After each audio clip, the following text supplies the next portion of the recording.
आप देख रहे हैं फियर अलार्म गौतम के साथ।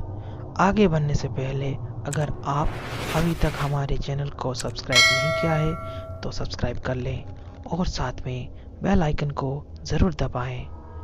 तो चलिए आज की कहानी की ओर। हॉस्टल से घर आने की मज़ा कुछ अलग ही है। माँ का प्यार और तरह तरह के खाने को हर कोई मिस जरूर करता है। संध्या की भी हाल वैसे ही था। संध्या काफ़ी दिनों के बाद अपने घर लौट रही थी। उसकी खुशी की कोई ठिकाना नहीं था। राजस्थान के जयपुर शहर से अपनी गांव की बस में संध्या घर के लिए रवाना हो गई। वो दिन बहुत ही सुहाना था और संध्या को विंडो सीट भी मिल गई थी। हॉलीडे की वजह से बस में थोड़ी भीड़ थी। संध्या अपने कानों में ईयरफोन्स डाल के गाने के मज़े ले रही थी।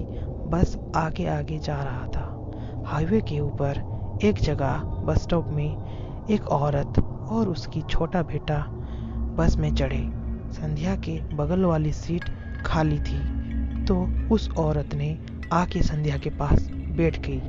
उनकी छोटा बेटा बहुत ही क्यूट था। कुछ देर में संध्या और उस औरत की बातचीत भी शुरू हो गई थी। संध्या को बच्चे इतने पसंद थे कि उसने वो बच्चे को अपनी गोद में बिठा लिया। बस आगे आगे चल रही थी और संध्या और उस औरत की बातें। कुछ ही देर में थकान की वजह से संध्या की आंख लग गई थी। संध्या बस सोई थी कि एक आवाज़ से उसकी आंखें खुल गई। जब वो आंखें खोल कर देखी तो वही लड़का गेट के साइड खड़ा होकर जोर जोर से रो रहा था। वो अपनी माँ को ढूंढ रहा था। वो बच्चा जब संध्या को देखा तो और जोर से रोने लगा। संध्या अपने आप को रोक नहीं पाई। वो अपनी सीट से निकलकर उस बच्चे के पास चली जा रही थी कि तभी बस के कंडक्टर ने संध्या को बस के अंदर खींच लिया। उसने गुस्से भरे आवाज में संध्या को बोला, क्या मैडम, मरने का इतना ही शौक है क्या? संध्या कुछ समझ नहीं पाई। उसने बोला कि मैं तो बस उस बच्चे की मदद कर रही थी। कंडक्टर जब देखा तो वहाँ कोई बच्चा नहीं था। इस बात से संध्या भी बहुत हैरान थी। संध्या कुछ समझ नहीं पाई तो उसने अपने सीट में जाके बैठ गई।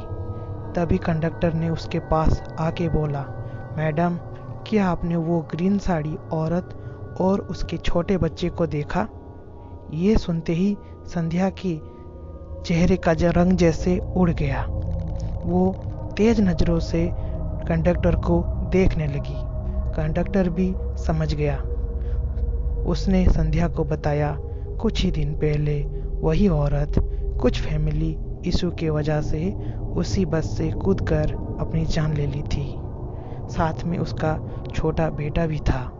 तभी से उनकी आत्मा इधर उधर भटक रही है और लोगों के साथ इससे ही कुछ घट रही है। ये सुनकर संध्या एकदम दंग रह गई। उसको विश्वास नहीं हो रहा था। संध्या ठीक से सांस भी ले पा रही थी। तभी किसी की आवाज़ सुनाई दी जो संध्या संध्या पुकार रहा था। संध्या जब देखा तो उसकी बड़े भैया थे जो उसे लेने आए थे। संध्या अपनी भाई के साथ चली तो गई लेकिन उसकी आंखें मानो जैसे वही बस पर टिकी हुई थी। तो दोस्तों, आज की कहानी में बस इतना ही।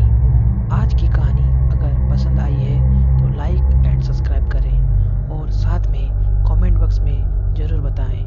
मैं आपका दोस्त गौतम जल्द ही मिलूँगा एक और मज़ेदार कहानी के साथ।